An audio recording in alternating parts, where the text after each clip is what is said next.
Chapter 6. They headed out through the downtown, the oldest part of Joplin. I love the street, Dr. Gage said, admiring the brick and stone buildings that had been watching over Main Street for more than 100 years. That used to be my great-grandfather's diner, Dex said as they passed a squat brick building that was now a gift shop. How long has your family been in Joplin? Dr. Gage asked. Since 1925, Dex said. My great-grandfather came here when he was 16. Dr. Gage raised his eyebrows. You're Joplin royalty, Dr. Gage said. Dex had to laugh as he imagined a king eating Mom's Saturday night chili or a princess lounging on the couch covered with Zeke's fur. Dex loved his house, but it wasn't exactly a castle.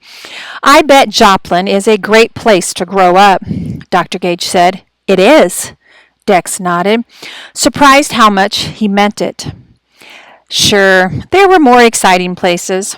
Mike Sturm was always bragging about his family trips to New York City, where the buildings scraped against the clouds, or Vegas, where wild parties lasted all night. In Joplin, the tallest rooftops were mostly the church steeples, and the best parties were backyard barbecues.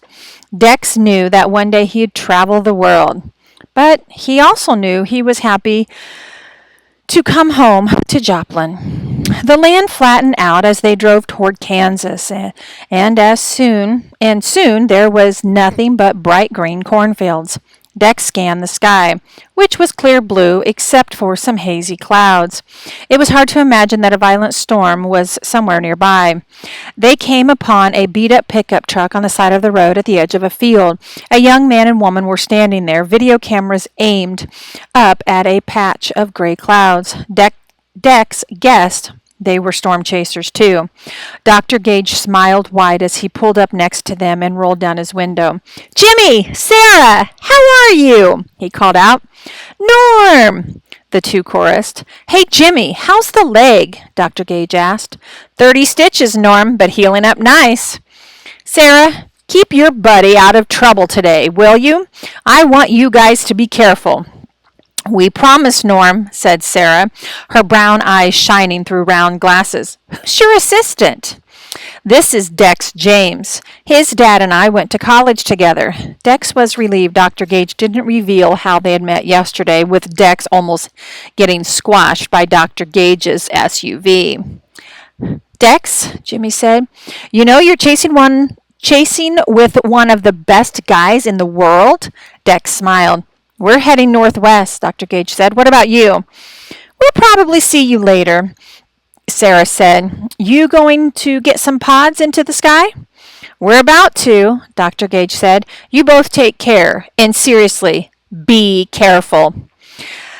After they'd driven away, Dr. Gage told Dex about Jimmy, how Jimmy got his 30 stitches. Last month, he and Sarah were chasing in Mississippi, and they got too close to an EF5 tornado. Dex knew that EF5 tornadoes were the strongest tornadoes, according to the system called the Enhanced Fujita Scale, which scientists use to rate the strength of tornadoes. And EF1 is the weakest, a breeze tunnel or a little rope tornado that can knock over a chicken coop, but not much else. And EF5s are the killers, the violent twisters that wipe out whole towns. The wind shifted, Dr. Gage explained, and the tornado they were chasing started chasing them. Their car got thrown, and Jimmy sliced open his leg.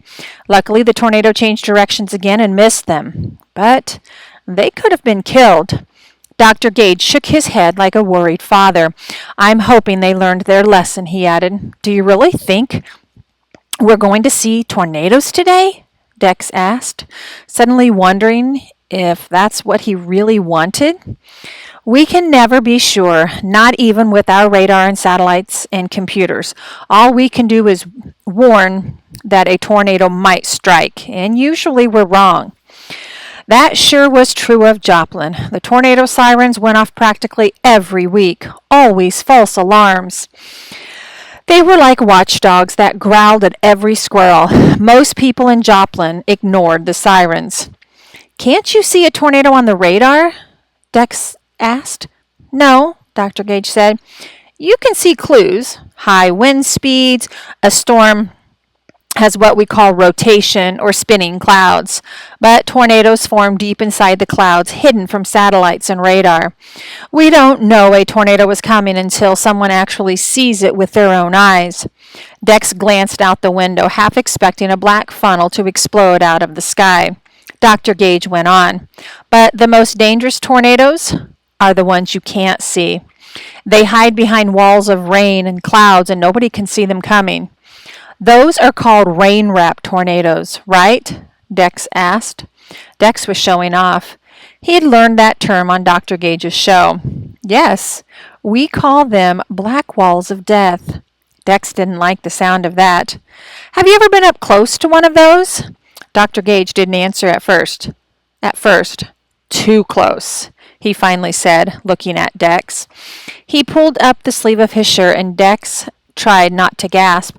There was a thick purple scar zigzagging from Dr. Gage's wrist up to his elbow, as though a monster had tried to chew off his arm. What happened? Dex asked. Dr. Gage took a deep breath, and then, as they drove through the cornfields of Kansas, Dr. Gage told Dex the story of the tornado that nearly killed him.